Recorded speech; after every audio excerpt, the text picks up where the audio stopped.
Nah kalau boleh masuk ke sini, sebenarnya kan ya satu tidak etis. Tapi bahkan kalau kita lihat argumen hukumnya Mahkamah Konstitusi, kan sebenarnya kan harusnya 2023 bulan Desember kan KPK ini diganti. Karena polanya dalam undang-undang sebenarnya 4 tahun. Tapi waktu itu Pak Nurul Gufron mengajukan ke MK minta untuk dimundurkan ke 2024. Mahkamah Konstitusi mengiyakan dimundurin setahun dengan saya ingat salah satu pertimbangan hukumnya adalah supaya juga yang memilih pemerintahan yang baru.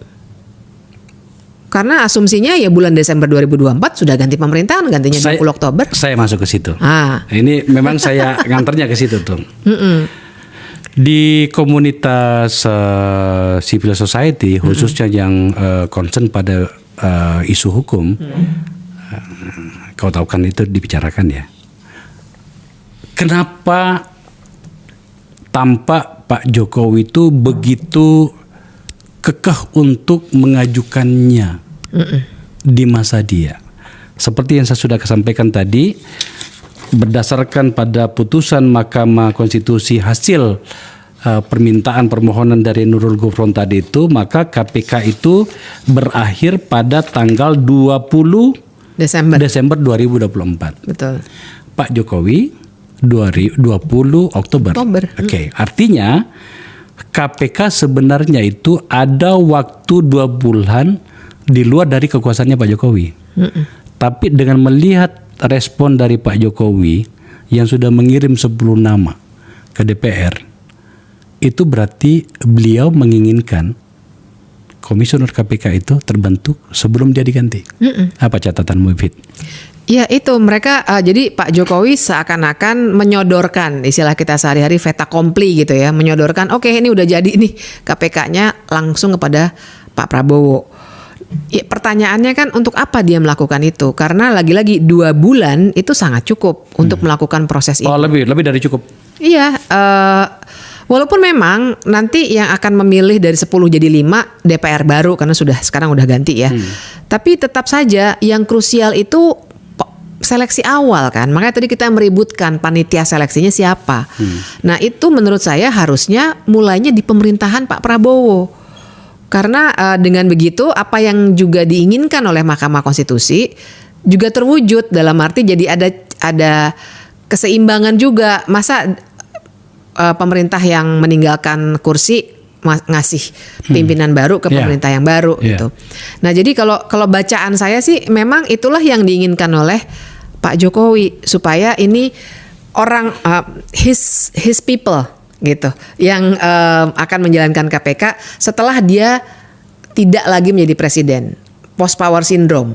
Nah kalau orang yang tidak jadi presiden, apalagi yang bisa kita duga sebenarnya banyak perkara yang mungkin akan nyangkut di dia ataupun keluarganya, pasti punya kecenderungan untuk memanfaatkan sisa-sisa kekuasaan yang masih dia punyai tinggal 20 hari lagi untuk memastikan bahwa bagaimanapun apa yang sudah dia pupuk selama 10 tahun ini tidak akan langsung hancur begitu dia tidak lagi menduduki jabatan presiden. Kita bermain pada aturan dulu. Anda kan seorang dosen hukum. Saya pengen melihat dari sisi etika kekuasaannya dengan apa yang dilakukan Pak Jokowi menyangkut ini. Kita sudah bahas tadi. Seharusnya seperti apa sih, Fit? Seharusnya tentu saja kalau dalam masa transisi kita sering bilang lame duck period kan. Jadi dalam masa transisi tidak etis bagi seorang presiden, terutama sistem presidensil ya, karena kita langsung ganti presiden seperti itu, untuk membuat kebijakan-kebijakan yang punya pengaruh signifikan pada sistem ketatanegaraan. Nggak boleh tuh. Nah, jadi biasanya kalaupun ada sisa-sisa kekuasaan yang masih harus dijalankan, ditahan dulu. Kemudian diberikanlah wewenang itu pada kekuasaan yang baru. Apalagi nggak ada masalah hukum dalam hal waktu. Karena kadang-kadang memang kita tuh kalau ada jeda sedikit saja ada masalah hukum ya. Wah ini nggak ada pimpinan nih, ada masalah hukum nanti di pengadilan tidak sah misalnya. Kalau ini kan nggak ada. Ini 20 Desember nih yang kita bicarakan.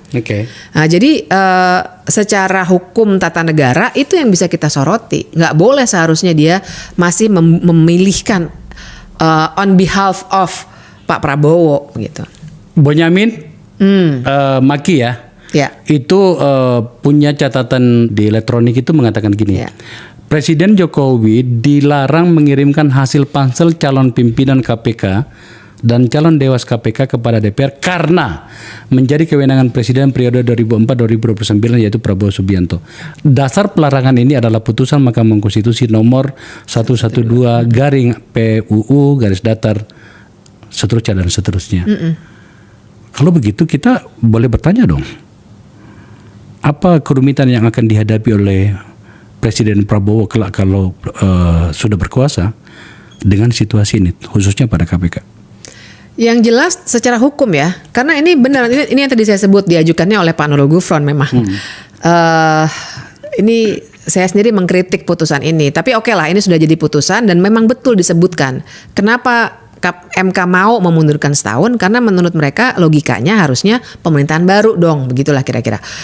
Nah, kerumitan hukumnya adalah kalau misalnya ada yang kemudian menggunakan putusan MK ini sebagai dasar untuk menggugat hasil pansel yang dibentuk oleh Pak Jokowi, itu bisa loh. Bisa ya. Terlepas dari kita nggak tahu putusannya nanti kayak apa ya, tapi ya sebagai orang hukum juga, Bang Akbar pasti paham bahwa bisa ini diajukan ke pengadilan, mempersoalkan putusan pansel ini, bisa ke pengadilan tata usaha negara misalnya begitu ya.